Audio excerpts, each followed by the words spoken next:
Hey everyone, this is Josh Proctor, and welcome to Life on Side B. Today is episode 2 of season 2 on thriving.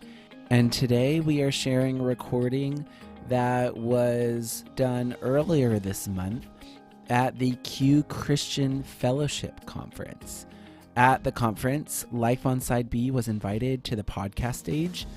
And so I had the amazing honor of talking with our very own Melinda, who you guys heard in season 1, as well as my very own brother, Ed. And the three of us got to talk about this topic of thriving more. What does it look like in our lives? And what does it look like in the lives of LGBT Christians in general? And more specifically, Side B Christians. So I hope you guys enjoy the episode. And with that, let's dive in.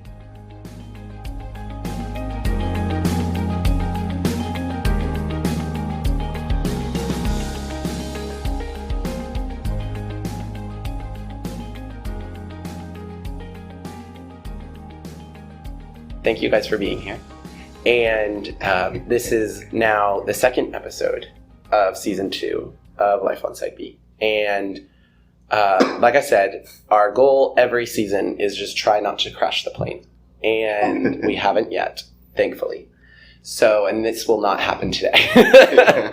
But as we do every season, we have a theme, and then within that theme, we talk about topics. Last season was community and belonging, and a lot of that rooted just from my own wonderings of what does community and belonging look like as LGBT people, especially when you're Side B, and just in general.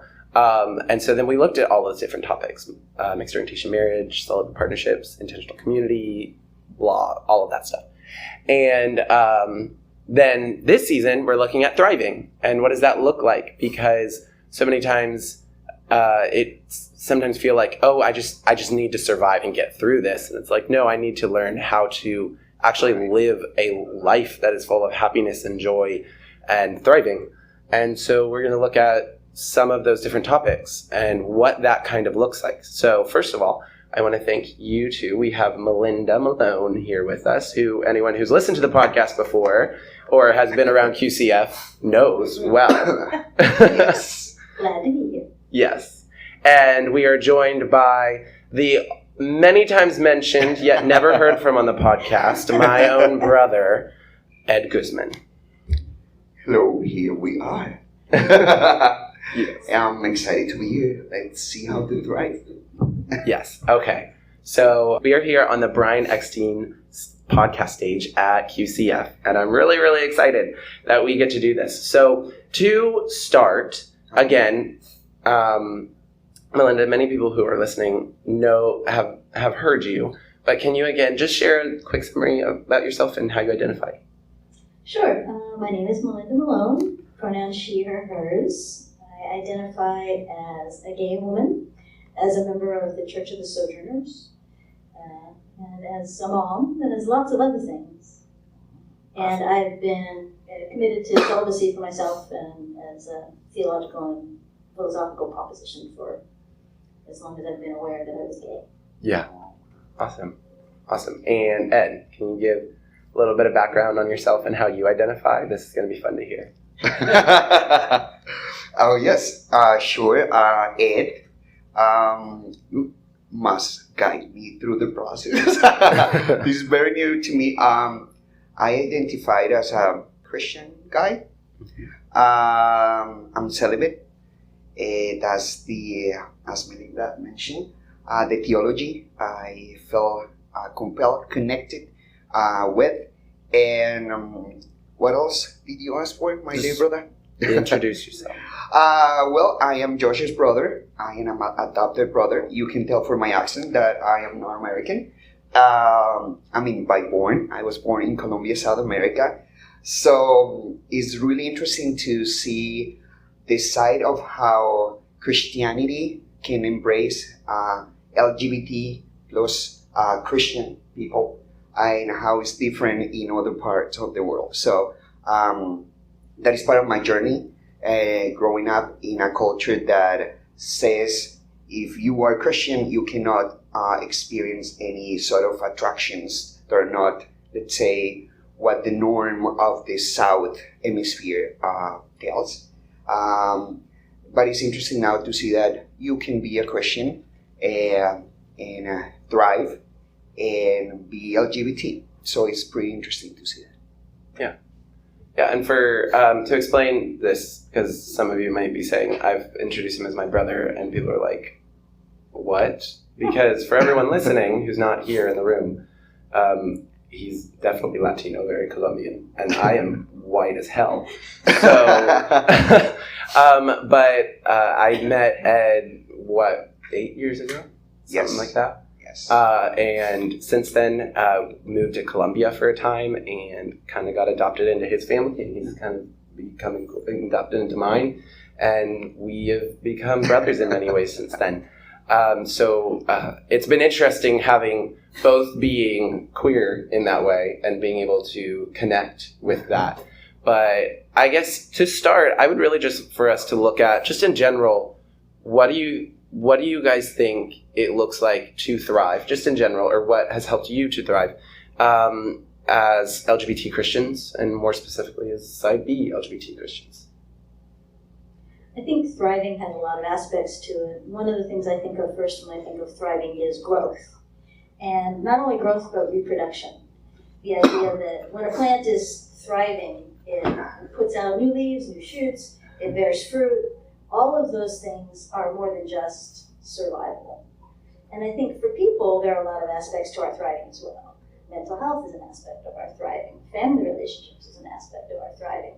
Being fulfilled in our work or our hobbies, all of that is part of thriving. And I think underpinning all of that, there's an education saying that you have to Maslow before you can bloom. And it's two different sets of needs, and you have to have your basic needs fulfilled. Yeah. And for a lot of queer folks, we're not even getting our basic needs for safety and sustenance met. So that's the first thing that has to happen. We need to be safe, we need to be fed just on a basic level, we need to be out of abusive situations and out of poverty and that sort of thing. So that's the first thing we need to do to thrive. And then after that, the Bloom's taxonomy is about these higher psychic needs. And we can move through those other more esoteric needs like community and belonging and fulfillment and that sort of thing. So I think so many people in the queer community are still down at the most basic level of survival, that first we need to make sure all those get met. And then once those get met, we can start thinking about what it really looks like to bloom. Yeah, that's good. That's good. Ed? Well, that was awesome. Personally, I love hearing you speak because of your experience and how you can convey your message. I love that part. In my life, thriving looks like many things. Thriving means having a family. I love what you said, that many of the people in our community do not get their basic needs met.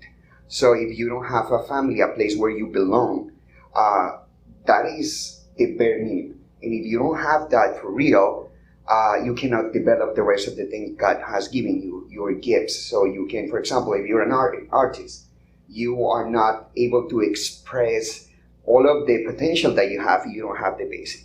So for me, it has been a great experience having two families. I have here in the room one of my mothers, my adopted mother here in the States. So thriving for me means first to belong, that you are loved, that you care, that you matter, that the way you are is how God created you, that you are unique for a purpose. So that is number one. Second, after having that family-based established, having a community around you that built you up, that you can link arms and say, okay, how we can push each other up. You know, what are your strengths and my strength and your weakness, and how we link arms. In my experience, here in South Florida, I have a group of 6 friends. We're 6 total. Some are straight, some are not straight. Let's put it like that. But it's awesome because we are so close, and we love each other, and we build up each other, and it is a community that we accept each other, but we challenge us. I think part of thriving is not just saying everything is okay, but pushing you to say, this is okay, but you can do better. There is more that you can achieve. So in that sense, that is the second part of thriving. And the third is, for me, finding where you can be the most of yourself. Let me explain that. Where God has placed you, so with your unique gifts, you get to serve the community in the greater capacity. So in my case, I understand now that the specific aspects of my personality and my queerness, let's put it that way, God has used to help me thrive and to serve Him where He placed me in the business world and in connections for His kingdom. So I think part of thriving is seeing that everything He created and other people might have seen as a misfit, He uses for His glory and to push you forward and to serve others. So I think that is part of thriving. I don't know if any of that makes sense, but I hope it did. Don't worry, it made sense. At least to me. But I'm also used to hearing you talk. I'm joking. No, I really love what both of you guys said, especially about, there's some basic needs. As Melinda said, there was some basic foundational needs that really almost all as all humans we need.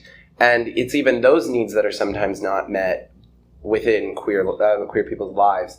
I know that's something that became really real to me moving to Colombia for multiple years. And because I think sometimes when we're in the United States, or in a Western kind of situation in general, we get surrounded in just this understanding of what the queer community is like here. And then we forget really what queer people deal with in multiple other areas like Latin America, Africa, other parts of the world, where it's really not the same. Like the issues that queer people are facing are so much more extreme. Like when we would deal in Colombia with the rebels who were fighting against the government, and then multiple queer people who would be in those communities controlled by the rebels and therefore come out and not only be dealing with just normal rejection, but then also dealing with rejection from these rebel communities and being like kind of double rejected. But even in the sense of as you said, with dealing with poverty and all of this stuff, I guess the reason why I bring it up is that, first of all, I would love, Ed, to hear you kind of talking. You mentioned it a little bit, but to hear your kind of perspective as a non-American person who is LGBT. But I know even for me in my life, that was a really interesting time of my life to go from being someone who was very out to then going into this situation where people knew about me, but it was not something that was talked about. And even just you had to be careful because you're just in situations that might not be physically safe. But what do you think about that in relation to thriving and those kind of things for people outside of the United States? Well, that is a complex question. I love to ask simple questions here. Yeah, I can tell. When I think about it, as I mentioned already, I grew up in Colombia.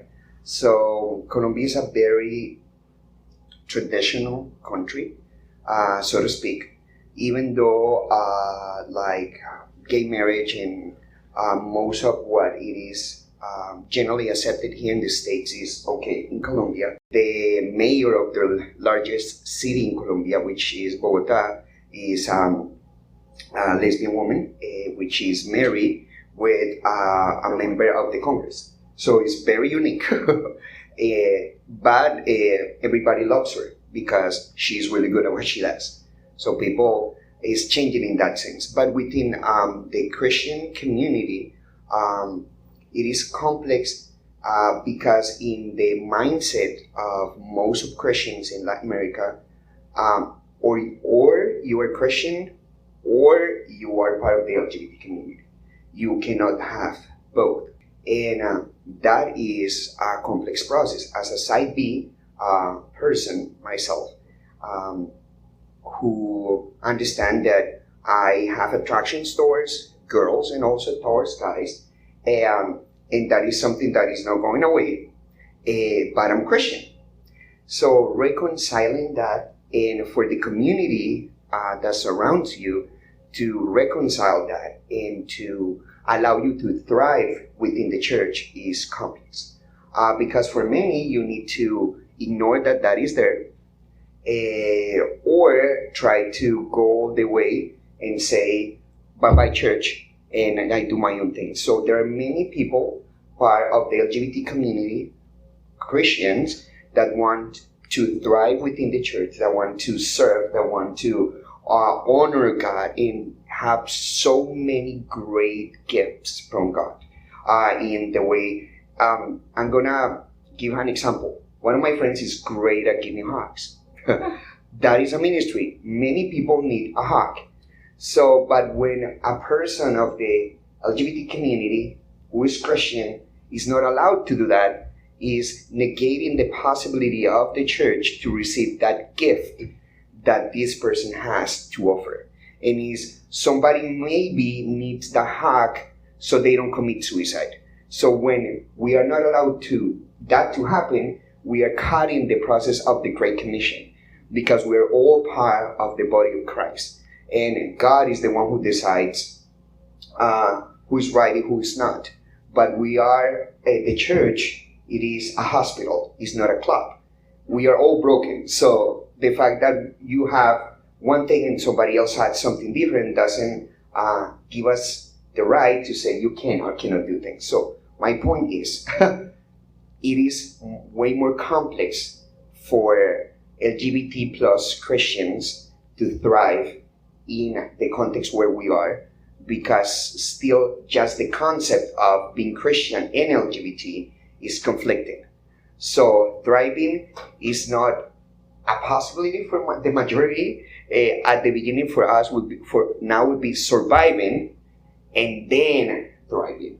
But my prayer is so many more get to thrive, because we, Josh and I, we can say that we are thriving because the church that we're part of, they have given us the opportunity to minister to others and to be ministered by others, and to say the fact that you are part of that you are gay or bi, that doesn't change that God called you to serve Him, and that you are part of the community, and that you have a lot to grow, but also to serve. That's good. Yeah. Do you have anything to add? Well, although in the United States, gay people protections and other members of the queer community are gaining more protections, there are still segments of our communities as well that are just as blind about letting LGBTQ people serve in the church. I mean, the conservative church is one of the few pockets of American society that is still very hostile to most folks who identify in the LGBTQ community. And I'm from San Francisco, which is a very gay-friendly place, but it's a very church-hostile place. Oh, wow. Yeah, so we see a lot of some of the same divides between gay folks and church folks, even in the United States. Although in a lot of segments of the country, the social situation is better. There's still this big gap between sort of general culture, pop culture, even federal law culture, and pockets of, particularly in conservative churches. Yeah. No, I think that's major. I will sometimes do, in my ministry, trainings in conservative churches on LGBT inclusion and these things. And one time we were invited to do trainings at some churches in the San Francisco area. And we were kind of like, you're in San Francisco. Like, do we really have things to teach you? And then we went there and we were like, oh, yes, okay. We do. And it was actually surprising that there were some churches in the San Francisco area that I found were some of the areas where we had to do the most work with, which was shocking to me. And so it's true. It doesn't matter if you're in a metropolitan U.S. kind of situation. The bluest of the blue. Yeah, exactly. The blues of the blues. But the I even got that one. Are little red pockets in that It's bigger true. sea of blue. It is very true. So I definitely agree with that. That's like a thing. Even in the situation of Colombia, I know one of the most unique things about, and in my situation, is that where we are both not leaders in a national denomination in the country, and both openly known about our sexuality. We are still allowed to serve in our capacities, which is not, it's not normal even in the States, but then in Colombia, it's like 10 times more unlikely to have happened, especially when I go down and I talk about stuff. That's why we even started doing an episode of the podcast in Spanish, which we finally got to do, finally. I know, I was so happy. That was one of my goals. En el lado B. Yes. But kind of moving in with the thriving and more in your guys' personal kind of senses, what are some of the ways that you have come to thrive in your own lives? And what are some of the ways that you are still growing maybe in that kind of way, whether as in whatever areas it might be? One of the first ways that I found to thrive as a queer person was to join a GCN Bible study face-to-face in Baltimore a number of years ago. And we met together on a weekly basis. And we were a really diverse group of LGBT Christians, straight, bi, trans. I had never heard of some of these denominations before in my life. Like Christadelphians. What? Christadelphians. Wow. I'll tell you about it later. And Seventh-day, not Adventists, but Seventh-day Baptists. Wow. So, interesting. And all kinds of things all over the map. And so we had some great discussions. But what was most important to me is just the minute I walked into that room, even though I was the only side B person there for most of the time, the minute I walked in the room, I felt accepted. Yeah. And even though I didn't grow up knowing I was gay, I was a very late bloomer. Mm-hmm. There weren't a lot of places in my life that I had felt so accepted. Yeah. And I think part of that is knowing that you share common struggles and just being able to say things. And every kind of minority feels this way when you first walk in, when you get a chance to be in a room where it's all you. Yes. It's like, I can say this and not have to defend it. I can say this and know that you know exactly what I'm talking about because you've been there. Yeah. So I think part of thriving is just, again, with the plant metaphor, letting your leaves sort of unfurl to their furthest extent, and knowing that nobody's going to be trying to snip them off. Just knowing that you can be entirely yourself. And I think that, for me, that happened in this GCM Bible study in Baltimore. So that's one thing. And the community I live in now also has an unusually high percentage of queer people. We're a very small church. We have 8 full-time members and 3 of them are queer. Yeah. So that's kind of a high percentage. Yes. But just the fact that we all know they're there, or we know that I know that she's there and I know that he's there and they know that I'm there, just makes it so much more comfortable to have a decision-making process that can be authentic, that doesn't have fear. Mm-hmm. I think one of the biggest things that I found in my life is learning to let go of fear. Mm-hmm. And I think I was often unconscious of things I was afraid of so much, because I never thought of it as being afraid. I just avoided those things. Yeah. But I think a key in my life to learning to thrive has been being in places that are completely safe and learning to let go of fear, because even after you get into a safe place, sometimes it takes a while to still really let go of that fear. Yeah, I think that's good.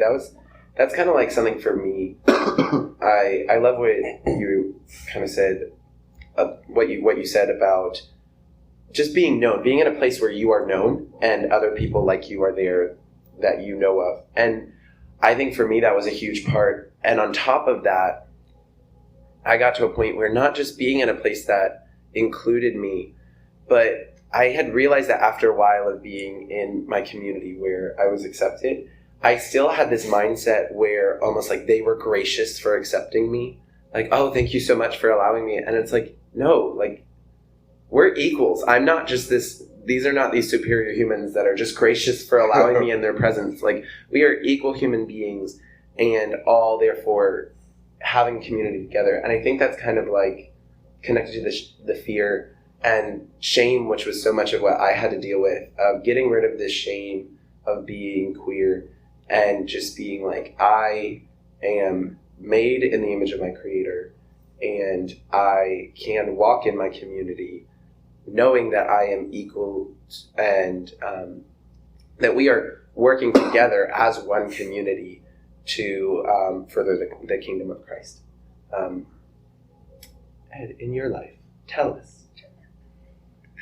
As I was hearing you guys, it is crazy to see how many of our stories intertwine. That's a new word for me.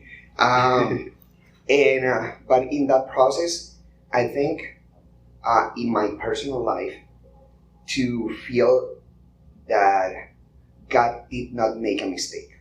Mm-hmm. I think that is something I personally struggle with. I had struggled, but during last year, God used it through many things to show I am who He wanted me to be. And the experience I have had in life, whatever that is, made me who I am, and that who I am is okay for Him. And I'm good enough for Him. And when I am good enough for Him, then I have a sense of value and validation and worth that potentialize me to do other things. Yesterday, actually, I was talking with my biological parents about dating. So, as I feel attractions to guys and girls, in both in a different way. With girls is more physical.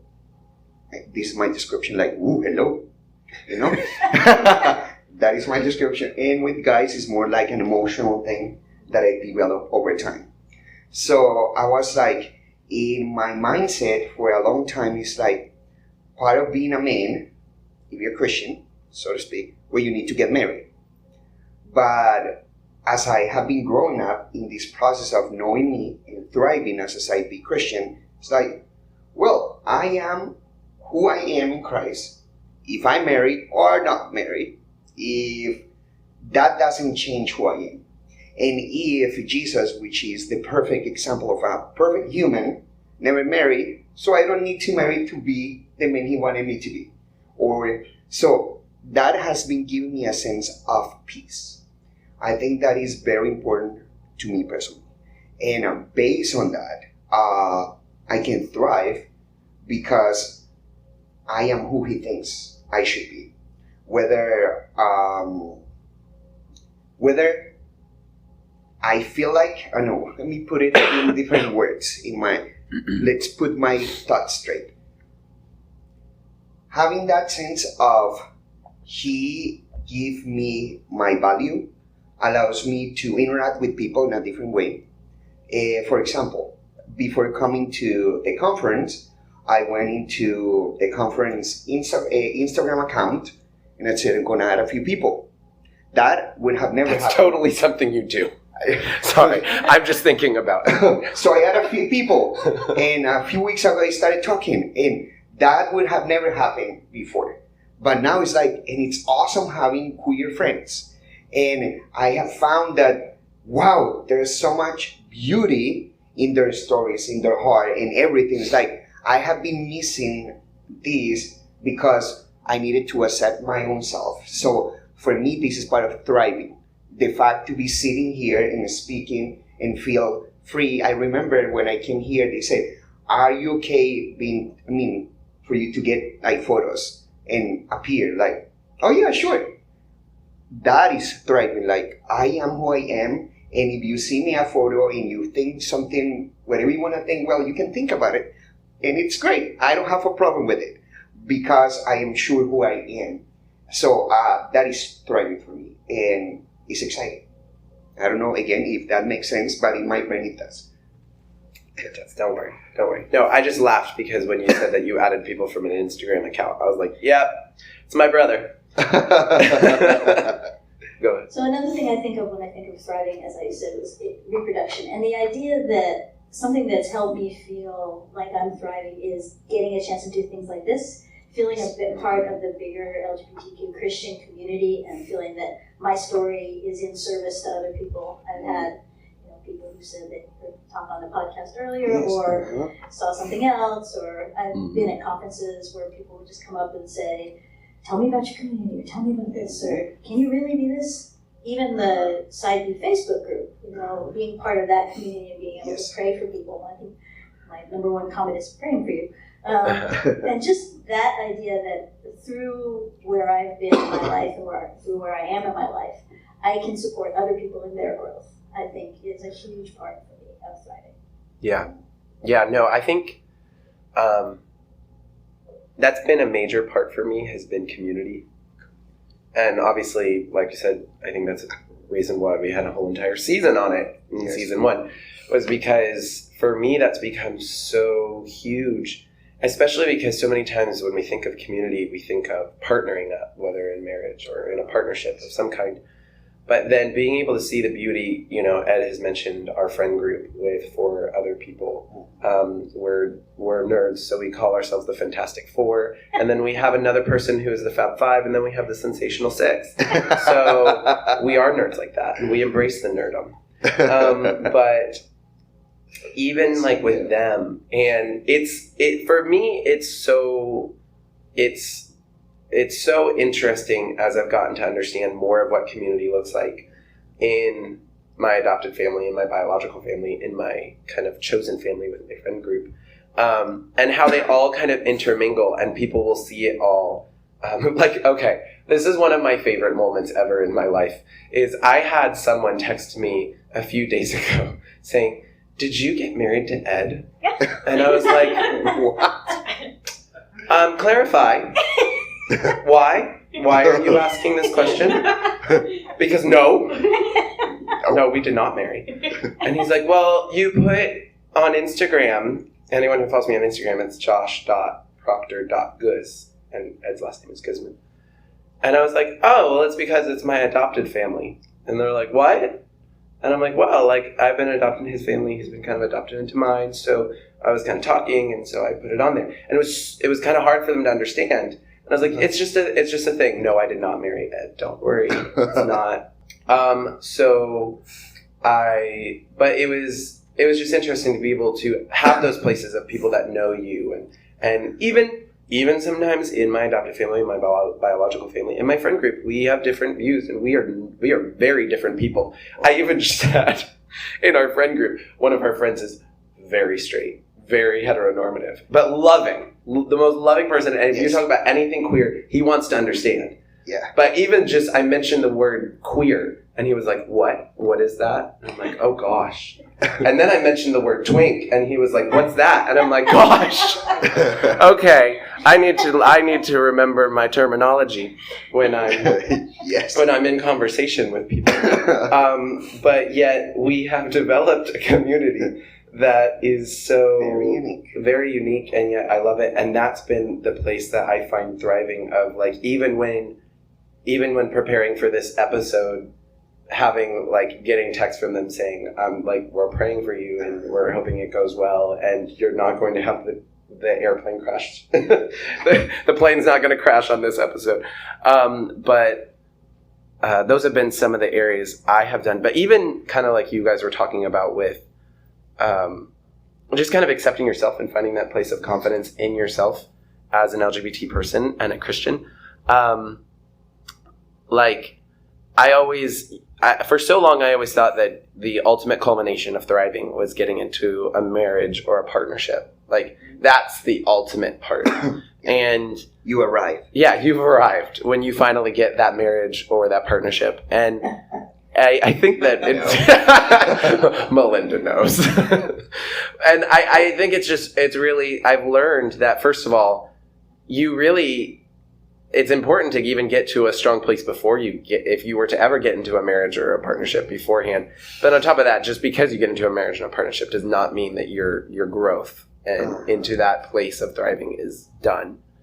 And it can actually be counterproductive. I would say it's true. For a lot of people, we have an idolatry of relationship. Yeah. That Yes. people are so intent on finding the one, the That's one one. who's going to complete them, the one who's going to fulfill them, that they spend so much time looking for that one person that they don't know who they are, or they change themselves to try and meet the standards that they think are necessary Yeah. to be dateable. Make sure people swipe in the right direction. On my profile, I have to change who I am. Yeah. And I think that if you're going to thrive, you need to thrive as who you are authentically and not who some dating app says you need to be in order to get the right number of matches. For the reason they were laughing at my laughing was, if you don't know my story, I was married for 25 years to a guy, and I have a wonderful son. He's 26 now. But that marriage was not a part of my thriving. It was, actually, you know what? I take that back, because there were lots of aspects of it that were healthy and that were good. And I think if I hadn't been married, my life would have gone in a very different direction, which might also not have been healthy because I wasn't a healthy person at that time. Yeah. So I can't blame it on marriage, but it does give me a different perspective on marriage than a lot of people who've been celibate their whole lives, or people who are intending to get married and still hold to sort of the unrealistic expectations of romantic and marital relations that our culture foists on people. Yeah. Yeah, no, I think that is major. And kind of focusing, I feel like a lot of what we've talked about can really apply to all LGBT Christians, and kind of diving in a little bit specifically on the side B stuff. What are some areas which you believe make it the most difficult for side B LGBT Christians to thrive? I mean, I think we've talked about some, but either of you have some? There are a few things. One is that a lot of side B Christians are still in very hostile churches. And in hostile families. I think that's the biggest thing that makes it difficult for side B folks to thrive, is being in a hostile environment. The second thing is the thing I just referred to, which was the idolatry of relationships in our culture. And the idea that even Wisconsin's Supreme Court decision about gay marriage was that you can't not allow people to get married because that would condemn them to a life of loneliness. It's like, I'm not exactly judged, but okay, we'll take it. The idea that the only way to be fulfilled, the only way to be happy, is to have one significant other is such a huge myth, and such a motivating myth in our culture, that's huge. And then I think another thing, the last thing, is probably just misunderstanding. Side B is a very quirky position, and lots of people don't understand it, and lots of people move from other positions through side B to other positions. It's sort of a middle ground in some ways that can be uncomfortable to stand in if your friends and family are either less affirming or more affirming than the sort of middle ground that side B stakes out. So that's very difficult too. Not being one thing or the other is always a difficult place to be in. Yes. Yeah, no, that's good. Edwin? I would say that one of the main things within the culture in the South is the misunderstanding of what that even means. You know? Like what the term means. You know, side B, what is that? So trying to explain what you believe is one of the hardest or more complex things that I have found for myself. And the second, I love that you mentioned it, is like you're in a middle ground. So normally our society is so polarized that you are white or black. You cannot be gray. So then when you are sort of in the middle, it's a conflicting position. So like I cannot totally hate you, but not totally like you, because you have some things I like and some things I don't like you. So it's like define yourself, like made a decision. Go side A or totally affirming or not. So that is complex to thrive. And in that context, I would say those are two very complex ones within the context I live in the South. Yeah. Yeah, I think that's a major one, and I love what you were talking about. The idolatry of relationships. I think is a huge one, because we get into this idea that the culmination of, as we talked about, the culmination of having a joyful life and a complete life is having your significant other in one person, and that's, I think, in Christianity of itself, the fact that we believe the perfect human is a person who never married is one fact in and of itself. The one person who we look at as the ideal is a man who lived 33 years, somewhere around there, whatever, however old he lived, and never married and never had a relationship in that way. And in that way, that shows us that within the Christian life, there are opportunities of living outside of marriage.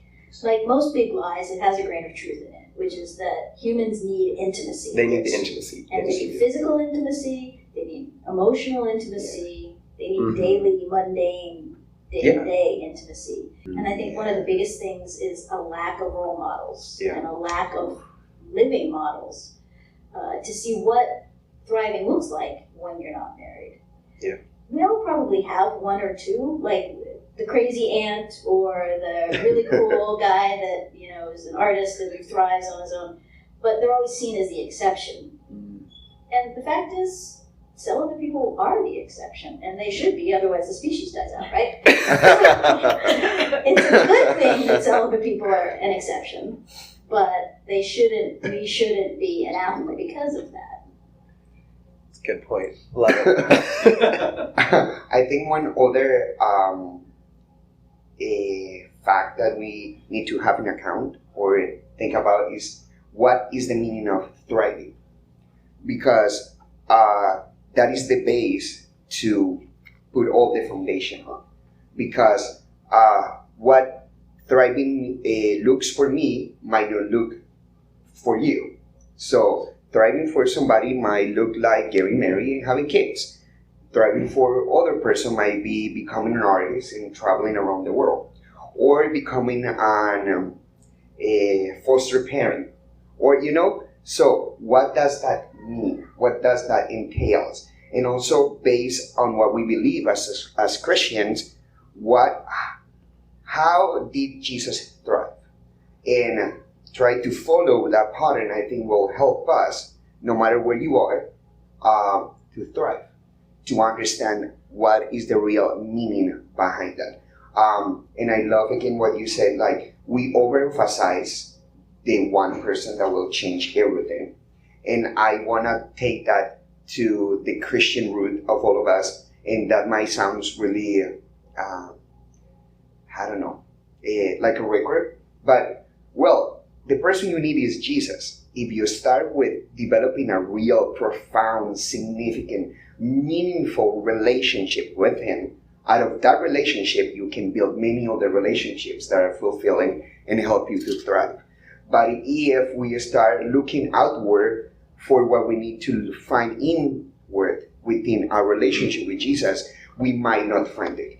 So we might be looking for somebody, for the one to give us what Jesus needs to give us first, and to first be okay with us, loving us and thriving with us, then look for the other person. Because in my experience, I work with a lot of people that are married. Most of the people I work with are married and they're straight. But many of them, they come to me and say, hey, I screwed this up. I shouldn't have even married. But that's the norm. It's like, I'm 20-something, I have a good job, and I think I'm Christian, so you gotta get married. That's it. That's the way to go. But maybe it wasn't the right time or the right path for the person. So I think coming back to the root of following Jesus and allowing him to fulfill the basic needs you have, and based on his example and his standards, thrive through that relationship. And from that love and that thriving, have other relationships that help you build that up. Yeah, and I think that's a good point. And that's something else that I like to talk, and at least in every episode, at least connecting it back to Jesus, obviously. That's the reason why we're here. But I guess talking about that with a relationship with Jesus, then how would you say, talking about the importance of a relationship with Jesus in thriving, then Ed, you can kind of start with how would you say for you a relationship with Jesus has helped you thrive? I would say a few things. One, understanding that Jesus is a person, a real person. What does that mean for me? That I have a rhythm with him. So when I wake up, I talk to him like, hey, morning. Like, my night was crap. I didn't really rest. How are you? That is not how many Christians start the day. Some of the people will be, dear Lord Jesus, Father Almighty. No, like he is all of that. But he is close to me. I know him. And I try to have at least 2 or 3 times a day when I pause. Normally, when you know me, I am very high energy person. So I'm more like a puppy, like, you know, that is who I am. So I need to pause, obligate myself to stop and say, why are you doing what you're doing? So sometimes I pause for 3 or 5 minutes that you don't see me. And I go and lay down in my bed and say, hey, Jesus, I'm here. And I just close my eyes and I don't think about much. And I'm like, he's there. And I enjoy of his presence. So that fulfills me and helps me thrive. Like, I have you and you will never disappear and go or nowhere, no matter what I'm going through. If I'm good looking, if I'm fit, if I have abs, and if I'm rich or good looking or not, you will stay there. When I'm old, you're still there. So that give me the strength to continue the process. So those are the things I do daily to help me thrive. Understanding that he is a person that I can relate to, and that I pause during my day to be with him as I pause to post dumb stuff most of the time on my Instagram stories. I pause to say, hey, what's going on with you? What are you doing? What are you up to, Jesus, today? You know, that kind of thing I do. That's lovely. I really like that a lot. It's interesting because when I think of my relationship with Jesus, it's because of my relationship with God that I'm still alive. Yes. That, you know, the trauma in my family was to the point when I was a kid that I wanted to die when I was 8 years old. And for a good portion of my life thereafter. But I knew that was not what God wanted for me. I knew that Jesus was the one person that loved me, that would always be there for me. And that if he said it was necessary for me to stick around, then I would stick around. Mm-hmm. So it goes back to basic needs. I think Jesus was the only one I could rely on and got me to adulthood. So there's that first thing. At this point in my life, I think my relationship with Jesus is in some ways more with Jesus as the body of Christ, and Jesus as the church. I still have a really strong one-on-one relationship with Jesus, but I'm seeing more and more that my relationship with Jesus is also my relationship with Jesus' people, and as Jesus in his people.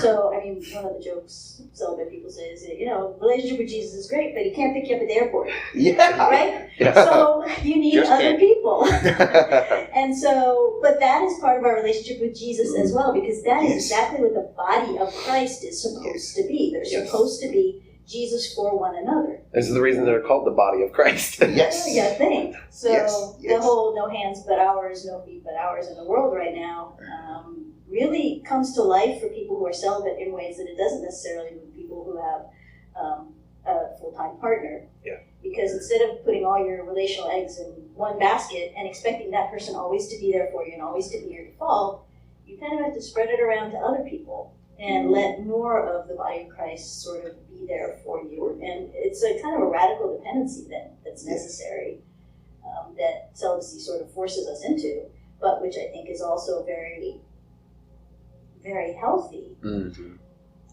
because it builds up the whole body. Because when I'm dependent on people for perhaps the airport or taking me to the hospital or things like that, they also know that they can depend on me. Two-way street. Yeah. Actually, in our case, it's an 8-way street. 8-way. It was funny. It's a confusion corner. All 8 streets just coming together. That's a really metaphor for community. Yes. Scary roundabout. But I'm just really quickly, I'm just speaking from experience in my hometown. There is a roundabout called Confusion Corner where like For real? 5 streets come together. And then you always know people who are not from that town because they're like, I thought I was going straight. And then I ended up on this road. I'm like, yeah, that's because it's like 6 roundabouts all wrapped into one. So anyway. So it was funny because I was talking to my therapist about intimacy, and she said, well, you know, when you're in a long-term relationship, it's like having a chest of drawers where you pull out the top drawer, and then over time you pull out the second drawer, and then the third drawer. And, you know, true intimacy, you have to kind of get all the way to the bottom drawer. And she said, you can't always do that with groups of people, like your small church. I said, well, if you live with the same 8 people for 25 years, Yes, you can. you can get to the bottom drawer. But I think that's another thing about community that North Americans are not very good at, is stability. Yeah. A lot of people move in and out of communities, in and out of churches, in and out of small Yes. groups, in and out of towns. And so it's hard sometimes Sense to of build those long-term relationships so that you can really start to see Christ in others and they can reflect Christ back to you. Yeah. No, I think that's such a major thing, especially in U.S. culture of like, it's not a major deal if you just end up moving to another city and leave your community behind when that Change your church. yeah, or change churches. Like, okay, you know, I'm going to another church. When if we're really going to take community seriously, like, just as you're not going to say to a spouse, oh, hey, yeah, okay, I got a job over in this city. I'm moving. See you later. Like, you wouldn't do that. That would be a huge, major issue. And so if we're going to take community the same way, we need to understand that, like, that needs to be seen in the same way, of the effect of that on our life, on our community's lives. And I know for me, like, a big thing with my relationship with Jesus has been, I think sometimes, as I've been thinking about this whole topic of thriving, and I love how you talked about, like, we need to define it. Like, what is thriving? And it may be very cliche. Some of you guys might roll your eyes, or anyone who's been to a mega Protestant church is probably going to think. But the verse that keeps coming to mind is where Jesus says, I have come so that you may have life and life to the full. Yes. But then Jesus also understood suffering. And so then I think sometimes we think that a thriving life means a life without suffering and a life without pain, or just a life of continual happiness. But as people who've heard on the podcast, this past year, 2019, not my best year, a very difficult year. And yet I would still count it as a year of thriving, because it was my relationship with Christ and my relationship with my community, as you talked about, Yes. that helped me get through it and gave me joy to have, in the midst of saying, this year sucks and I'm ready for it to end. And yet at the same time being able to say, I'm still have joy in the midst of it, even as people Joy. die, even as this loss happens, even as this happens. Like, my joy is in the people around me and in my relationship with Christ through them and beyond them. That, you know, when I, years ago, I also went through another kind of really hard year. And it was a year where I literally spent the year yelling and cursing at God. It was pretty much my year. And yet that was what got me through that year. Kind of like you talked about, that your relationship with Jesus is what helped you get through, you know, your childhood and stuff. Right. And so I think that sometimes there's that understanding of that thriving does not mean not suffering or not going through hard times, but it means having an understanding of love and acceptance and intimacy even through those hard times and those sufferings.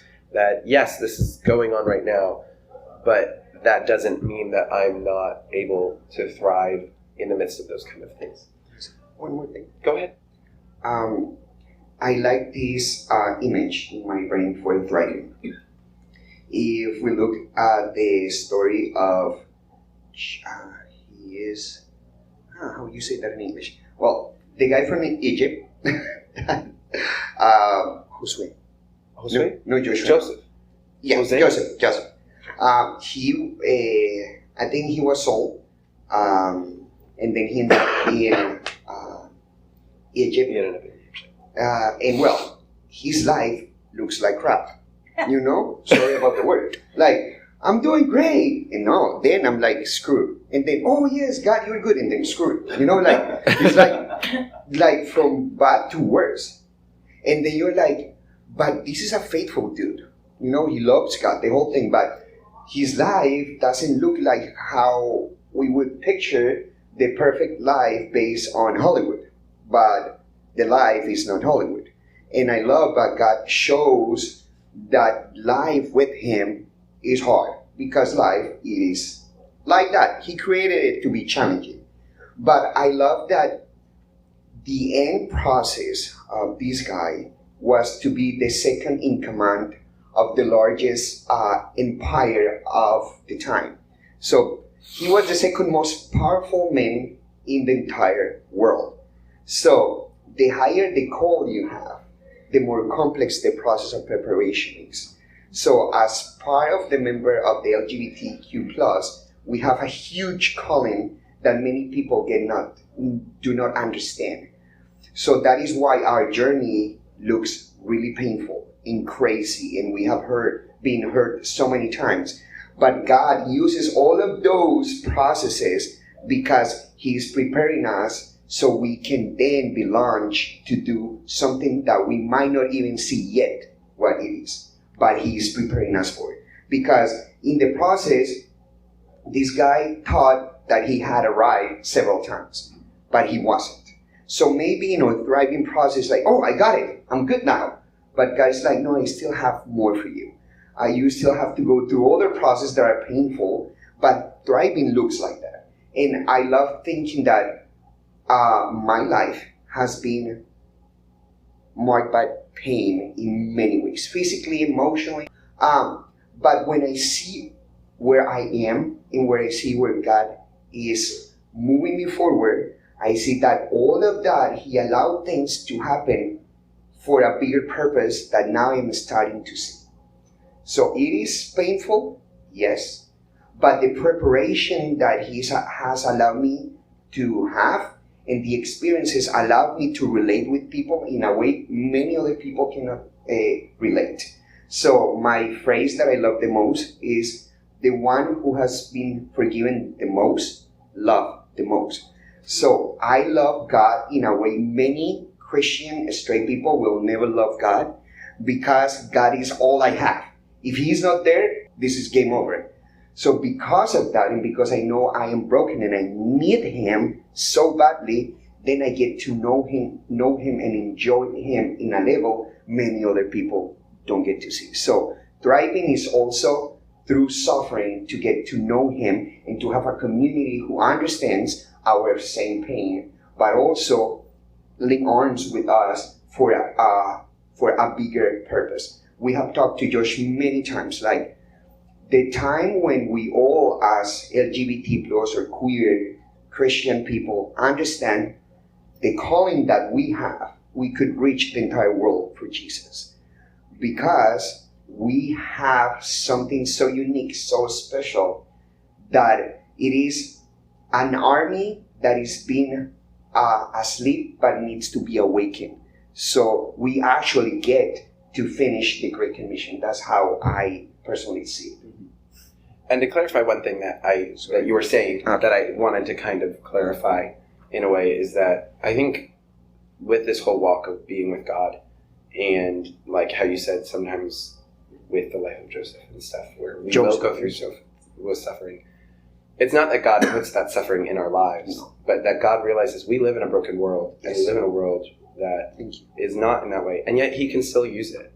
That just because the suffering happens, and just because these things happen, does not mean that God cannot still bring us into a purpose and into all of these things, and use all of these things that happen in our life, the traumas, the awful things, that God is still walking with us through those, and still working with us because He has a calling on each of our lives. Yes. Thank you for the clarification.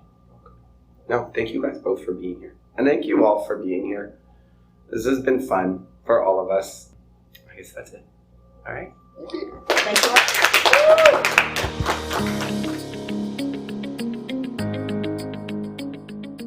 Well, everyone, I hope you enjoyed this episode, and be on the lookout in 2 weeks for our next episode, where we start diving into more specific topics related to thriving. Also remember that if you are interested in getting more bonus content, as well as getting access to some of the episodes early, subscribe to our Patreon page, which you can do through lifeonsideb.com.